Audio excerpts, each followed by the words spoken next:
Not too bad. What about you, sir? I hope you had a great time during the match between England and West Indies. I had a great time at Trent Bridge, and it's great to see England batting well. Even better to see the West Indies getting back into the match, and we got a real Test match on, which is exciting. It's what we need. It's what West Indies need. It's what England needs. We've got to go to Australia next year. Obviously, we've got to play India before that. So Yes. And let me tell you one thing here, sir, that although the Ashes takes place in 2025 over here in Australia, people in Melbourne are already waiting and it to start. okay. Well, England cricket is gearing itself up for that already. I mean, Ben Stokes and Brendan McCullum said, "No, we'll take each game as it comes." No, they've got their eyes on the Ashes. Yeah, that is the prize. Yes, let's see, it'll be fun. So, yes, sir. So, here I shall begin my interview. First things first, thanks a lot for agreeing to this. Means a lot. So, my first question to you, sir, is that you are widely regarded as one of the biggest and greatest sports auctioneers of our time. And, a lot of people look up to you as a role model and an inspiration. Even in the sports management and sports industry, we look towards you. So, my first question to you, sir, is that as a sports professional, as somebody who is representing a franchisee, a sporting franchisee, and they come to an auction, what is your advice to sports management professionals, sport franchisees, representative of sports based franchises entering an auction, the do's and don'ts of an auction for them? Well, my experience as an auctioneer now goes back nearly 50 years. So I started working for my father as a 16-year-old schoolboy in my school holidays, and that's where I decided that is what I wanted to do. It is a profession that I have pursued over the years, and still today I'm as excited about the auction process as I first was as a young schoolboy.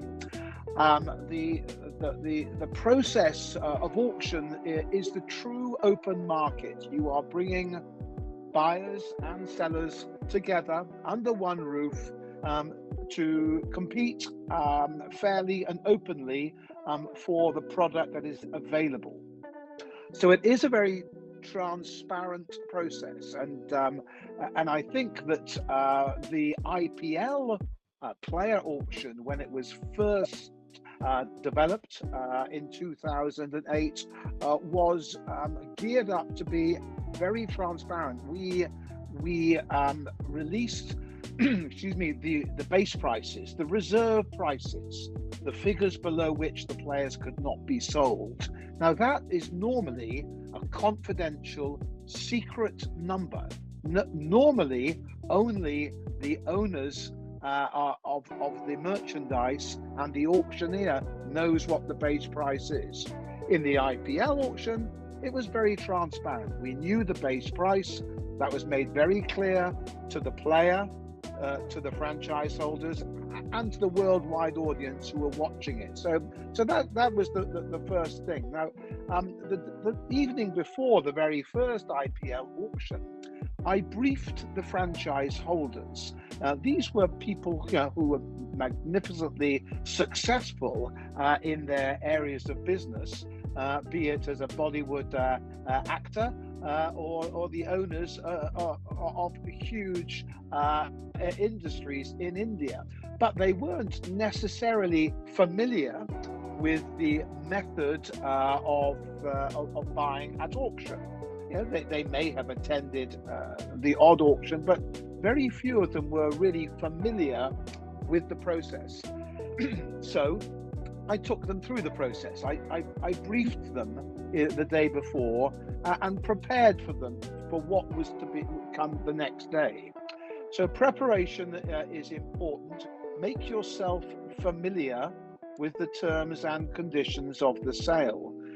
So the handbook is always prepared before the IPL auctions for the franchise holders to read through, and it just makes the regulations clear. So make yourself, in preparation for the auction, number one, prepare yourself for read the rules and regulations. Then secondly, and very importantly, do the maths. The thing about auction is it's random. You don't know which player is going to come out of that velvet bag first. Therefore, you maybe were hoping it was player number 2 in set number 3, and in fact, player number 3 comes out, and all of a sudden, you've got to readjust your bidding strategy immediately. You don't have a chance to have a meeting, so you've got to have lots of what ifs. So the franchises holders nowadays are amazingly well prepared. Just in case player number 3 comes out and they wanted player number 4. So preparation, be prepared for the unusual. And then thirdly, don't get carried away. Set yourself a limit. That is what you're going to pay. Whether you're buying a Georgian mahogany bureau, or you're bidding for MS Dhoni, you should have a limit, and above which you should not go above that. However, I've seen circumstances when team owners are so keen to get the player that they catch auction fever, and then all of a sudden, all their strategy goes out the window. Yes. Thank you for that. So, it has been a notion at this point for IPL franchises to start a bidding war and then go on, and it goes, because the last IPL auction in one of them, Michelle Stark and Pat Cummins, they went for more than 20 CR to 20 crore Indian rupees. So they can just get carried away. So as a matter of fact, sir, my next question is about the IPL itself. So although I live in Melbourne in Australia right now, I originally hail from India. So I have grown up watching the IPL, and I do it even today.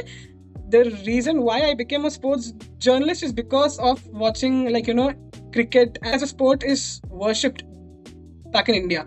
So yeah, as far as the Indian Premier League is concerned, over the years we have seen many instances where one franchisee has a particular auction tactic or auction strategy. For example, if they are not interested to buy one particular player, but they still raise the paddle so that the price of the player goes high, and this enables their franchisee to have more purse in with them. So this has been common tactic. And at the same time, what I have noticed this was, I think, in 2018, during 2017 or 18, during the mega auction, when you were the one who was conducting it, I remember Ben Stokes, his name was called out, and it was towards the last minute somebody raised the paddle, and from that one moment there began a massive bidding war for him. So there have been many auction tactics, strategies such as the ones I explained over the years in the IPL. So as an auctioneer yourself, you have conducted it so many times. You have seen IPL franchises and teams have such tactics of increasing the bid or bidding at the last minute and all. So as an auctioneer yourself, have you ever noticed a particular auction tactic or a strategy by any of the IPL franchisee teams that was so distinctive in nature that you remember it even today? Any particular auction tactic or strategy from an IPL team? When you're conducting an auction, the auctioneer is in the moment. You are focusing on two people. You're focusing on the bidder and the underbidder, and your concentration is with two people. So from bidder 1 to bidder 2, and you do not leave either of them until one of them drops out of the bidding, which is when you would then look to the next bidder. Therefore, your focus and concentration is on those two people and the next increment. if you then start to think tactically and try and second guess what the bidders are going to do, you will lose your concentration, and it will affect the rhythm and the timing and the regularity of the auction. My aim was always to maintain a pace, and the bids at 225. Now we're going at 250. Thank you very much, KKR at 2252. So it's important to maintain that rhythm. Second guessing who is going to bid next or why that particular team is going particularly strongly for that one player could throw me off course. It's only after the event that one can reflect on what took place that day. So it could be at the very end of the day that I look back over my notes and say, oh, that was interesting. You know, I've made little notes here that who opened the bidding and then who closed the bidding. Of course, you know, the auction is being followed by a nation of avid fans who are analysing or over-analysing events as they go along, and they are in a different situation to me. You know, I liken the role of an auctioneer to that of an umpire, and I'll be leaving here soon to go and umpire I'm on the Saturday afternoon. I umpire cricket games, so I'm there to make sure that there is fair play. I'm there to make sure that the game, i.e. the auction, runs smoothly. I'm there to make sure that if that the game, the rules are abided by, and that there's a fast flow to the game. That's the role of the auctioneer, and often, you know, I can look back at 11 auctions that I conducted for the IPL. There were perhaps 2 incidents which people still talk about for the bids I missed, but generally we got through those auctions without any hiccups. We didn't often they were almost seamless in the way that they were conducted, in the way that people bid, and to me that was the greatest accolade, when people just shook my hand and said, good job, thank you very much. Yeah, and there had been no disputes, and it's only when I sit back now and look back, you know, over 16 years and can reflect on certain incidents, that I can say, okay, I can see maybe that was tactical bidding, but at the time I wouldn't have been aware of that.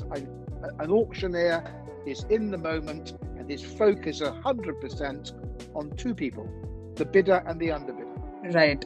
So now, when you look back, was there any, like, you know, can you right now recall any instance of an auction strategy which you remember took place at the time? Do you recall anything of it?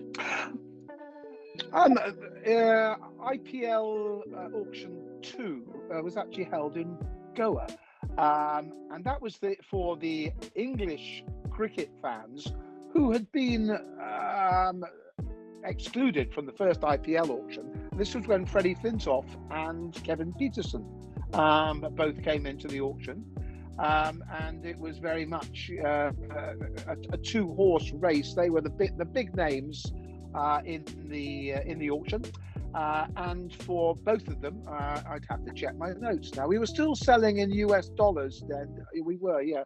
So maybe their base price was, or maybe 400,000 US as their base price. So I would have started both of them, and I should check my notes. But if KP came up first, and plenty of action for him, and he sold to RCB, the Royal Challengers Bangalore. Kevin Peterson is sold $1,400,000, and then a couple of players later, who comes out of the hat? Freddie Flintoff, and for Andrew Flintoff, I'll start bidding at 400,000. Now for 400, 425 bid, now 450, and up I went then, and the bid got to 1,400,000, exactly the same price that KP had sold for. I looked around, the bid is with the Chennai Super Kings. Now this is Freddie Flintoff selling at 1,400,000. Here is the IPL gavel, Oh, by the way. I nice. brought it with me. Wow. And Freddie, you are sold at Yes. $1 million. And I did think at the time, my goodness me, what a coincidence. That's extraordinary, isn't it? That they're two English players and they both made exactly the same price. Well, you can make of it what you want, but it did seem an extraordinary coincidence to me. Okay. But otherwise, I tend not to, I tend not to overanalyze the situations, because on the mega auction, I'm going back into day 2. I'm on stage, remember, from maybe 10:30 a.m. to maybe 4:30 p.m. There's no other auctioneer there. As we found out when my friend Hugh Edmeades collapsed on stage in 2022, there was no substitute. There's nobody there to take over from you. So you have a lot of responsibility, and therefore you've got to clear your head and come back again on day 2. It's the second day. It might just be the uncapped players, but for the uncapped players, they deserve your time and attention. And overanalyzing about what might have happened in day 1 wouldn't make me as focused as I need to be to do the second day of the auction. In fact, I joked recently with Hugh Edmeades that, remember, I am still the only IPL auctioneer to have ever concluded a mega auction, and we're now into the 17th auction. He smiled. I said, he shouldn't have been so dramatic with his collapse on stage. Well, but that is a fact, though. It is a fact. So thank you so much for that. Now, so my third question is about one of your most closest instances. So you have gone on record many times to speak about how MS Dhoni's bid was very close to you. Like, if I'm not wrong, you had even put out a post on social media stating that your moment of when you sold MS Dhoni to the Chennai Super Kings was your career highlight. I remember you had put out in your post. So my next question to you is, sir, that during the moment, when you sold MS Dhoni to the Chennai Super Kings, could you draw that was one of the most intense bidding wars in the history of IPL auction as well. So could you draw light on that very moment, what did it mean to you to sell MS Dhoni, one of the biggest names in not only Indian cricket but in the world? What did it mean to you to sell MS Dhoni at that moment, which is even today one of the most iconic moments in the history of IPL auctions? Well, it was one of the most iconic moments in the world of cricket, in the history of cricket. In that ballroom in the Oberoi Hilton Hotel in Mumbai on February the 8th, 2008. That was the day that cricket changed forever.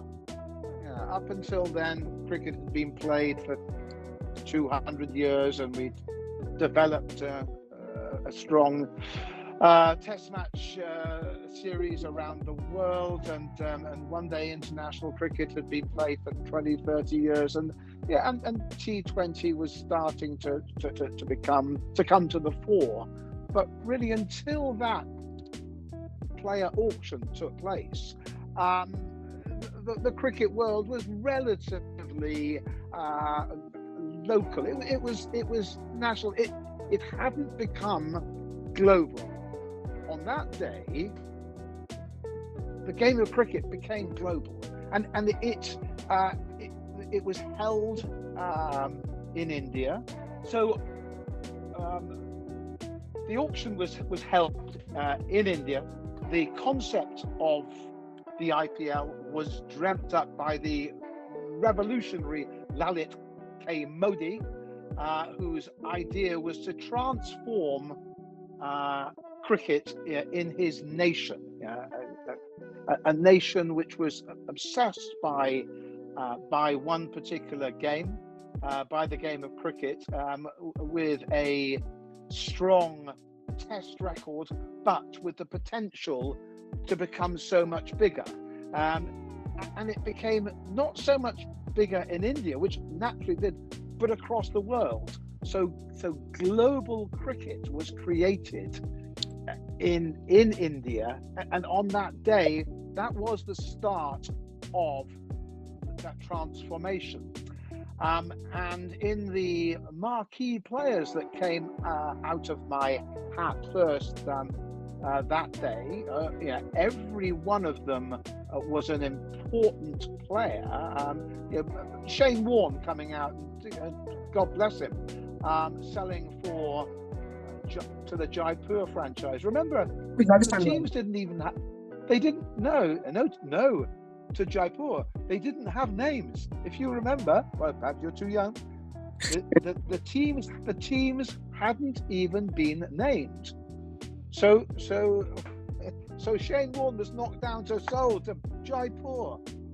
The names of the teams were only created a few weeks after. So at that early stage, the bidder for CFK had a paddle that said Chennai. Every paddle just literally had the name of the city. So Warney going to the Jaipur franchise, I thought that was a very astute bid. And then there was a sense of anticipation when MS Dhoni's name came out of the hat or out of the velvet bag. There was anticipation. There was an air of unexpected. This is when we were in a position when we didn't know what was going to happen. His base price, I think it was 400,000, again US dollars. And when I called out his name, hands went up around the room.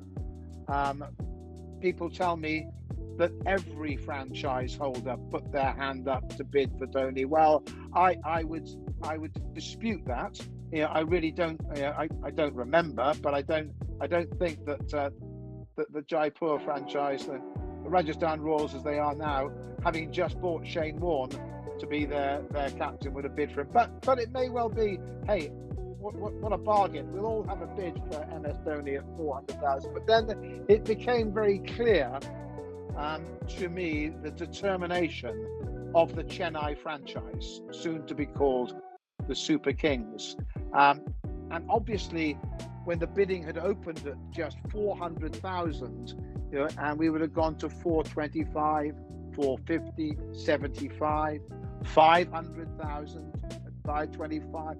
It was a long process, and therefore there would have been a certain amount of drama because it went on for some time. I mean, what is interesting, it's fascinating, there is no footage.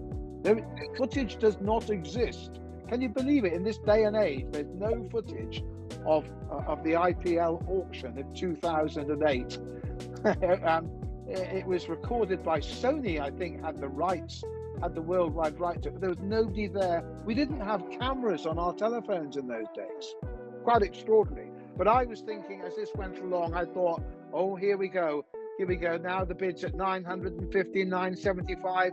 And then I called out $1 million. $1 million. Now, I was used to selling works of art at Christie's for $1 million regularly, but here was a cricketer, and I did think, wow, okay, that is a landmark. That's a barrier that we've just gone through.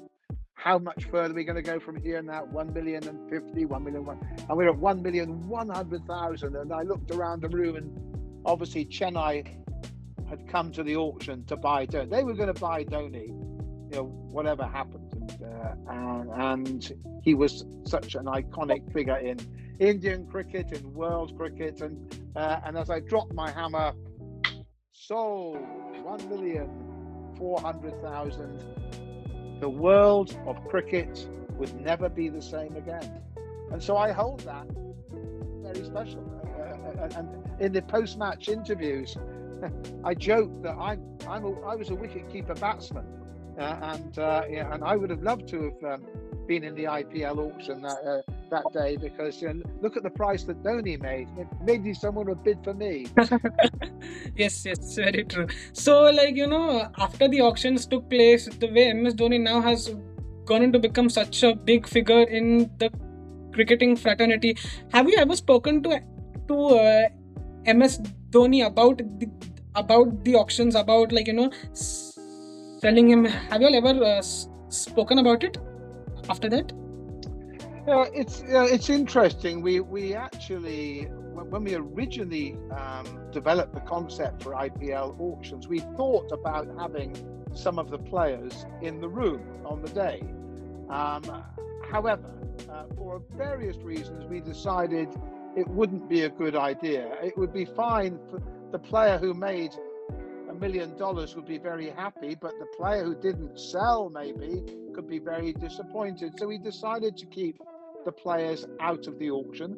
I mean, to be fair, a lot of them were playing anyway. They could have been on overseas tours, playing for their country.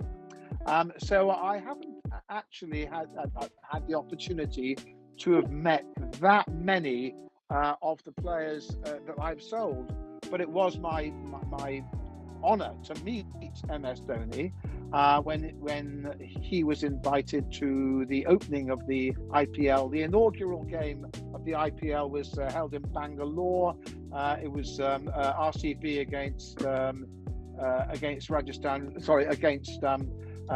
Kolkata Knight Riders, and there was a tournament grand opening, and all the captains for all the franchises came to Bangalore. Not just obviously the teams were there for RCB and KKR, but I was introduced to MS Dhoni with my wife at an official function, and and I was introduced as the person who had made him a millionaire. I'm sure he was a millionaire before I met him, but he was incredibly humble and grateful, very charming, very reserved, very modest. Here you meet a superstar in the world of cricket, and he was almost shy and retiring, and I just asked if he would just sign a little note for my son Harry, and so my wife and I met the young reserves and very charming MS Dhoni, who then signed a piece of paper on the hotel note paper, my son Harry, to Harry, right, love, which I actually shared with some of my fans on X last year. Right, yes. I'm not seeing it. Who are all very, very, very excited by it. Perhaps that's my most valuable piece of cricket memorabilia. But otherwise, when I came to the tournaments, of course, I would meet some of the players. So I have met Joss Butler and Ben Stokes. I've met Shane Warne on a number of occasions, but that would be when I was invited to come to the tournament 6 or 8 weeks after the auction, and just to meet them socially and to enjoy their company and maybe a glass of beer. Right. Thank you so much for that, sir. Now coming to my last question, I have just one more question to go. So this one is actually a hypothetical scenario. So my next question, sir, is that the face of Indian cricket, the global ambassador Virat Kohli. So Virat Kohli is widely regarded as one of the greatest players of this era as well as of all time. As far as the Indian Premier League is concerned, he happens to be one of the most successful cricketers in the IPL as well. So as sir, you are not only one of the greatest sports auctioneers of our time, but you also happen to be a big cricket fan, which I have noticed, and I've seen that you rigorously follow cricket as well. So my next question is, sir, if you imagine a hypothetical scenario, if Virat Kohli were to put his name in the auction, he is one of the few players who has never entered the auction. He has never been a part of the IPL auction. So if Virat were to put his name into the IPL auction for the next season, if say he was not playing for Bangalore anymore, as an auctioneer, how do you think will the series of events where Virat Kohli's name being called out in an IPL auction, how will it unfold? What do you think will happen if Virat Kohli registers his name in the IPL auction? Like, what would be the bidding price? What would happen? What do you think? Yeah, well, it's that would be that could be there could be fireworks, couldn't there? I was once asked who I would like to have auctioned, who never put his name into the hat, and I said, well, at the time, it would have to have been Sachin Tendulkar, and I said, imagine if his name had gone into the auction, and at the peak of his career, how much could he have made? And I joked that the bidding would probably still be going on today, having started in 2008. There could be no end. Look, there's a salary cap, and the salary cap restricts every franchise, and it's what makes the auction very fair. We opened the conversation this morning talking about transparency, and therefore the base prices are all disclosed, and everybody knows what the purse is. Everybody knows how much they've got to spend. So that would, of course, restrict the competition for Virat Kohli, who would make the $1.4 million for MS Dhoni paid in 2008 seem a bargain. They are the two. Well, Tendulkar, Dhoni, Kohli, all three have been involved in the IPL. Only one of them has come under the hammer, and maybe that's a good thing. I would love for his name to be pulled out of the hat, and you can imagine the place going quiet. Ladies and gentlemen, and the next player out of the hat, it is Indian captain, batsman, Virat Kohli, and the franchise would obviously all look at one another, and I'd probably say, who would like to do the honour of opening the bidding for Virat Kohli? And you could imagine all the hands going up. Everybody wants to bid, because remember that with a camera on each bidding table, those fans are all watching the franchise holders bidding, and they want to know that their franchise at least raised their paddle for Virat. But where it would end up, who knows? I think he'd still have to end up wouldn't he still have to end up at RCB? We'd max out, and then we'd max out the bids, and then we'd have to do what we did for Kieran Pollard, wouldn't we? Okay, so once the bids are all maxed out and you've got 8 franchises all prepared to pay, then you go to sealed bids, a secret bid that would have to go into a box, which we did in IPL 3, and who knows then what the secret bid would be to secure Virat to play for your franchise. In that case, I guess he'd go to Mumbai. I mean, if Virat would have put his name into an IPL auction, I think the whole cricketing world would come to an absolute standstill. Like, everybody's eyes would be on the yes. And as an IPL auctioner yourself, there would be more pressure on you, I reckon. Like, when these big names come.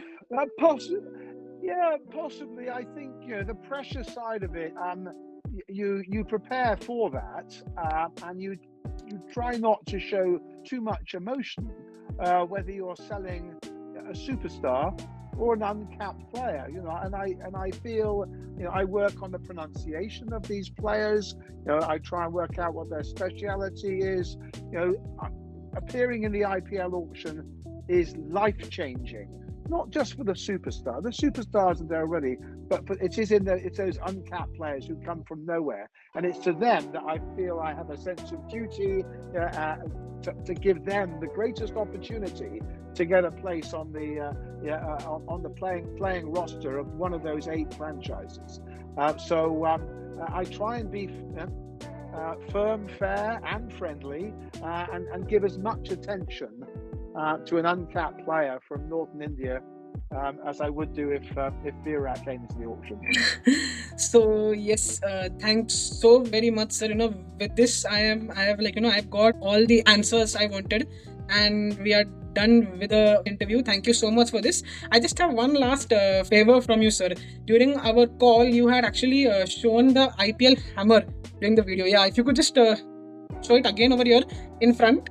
Yeah, so I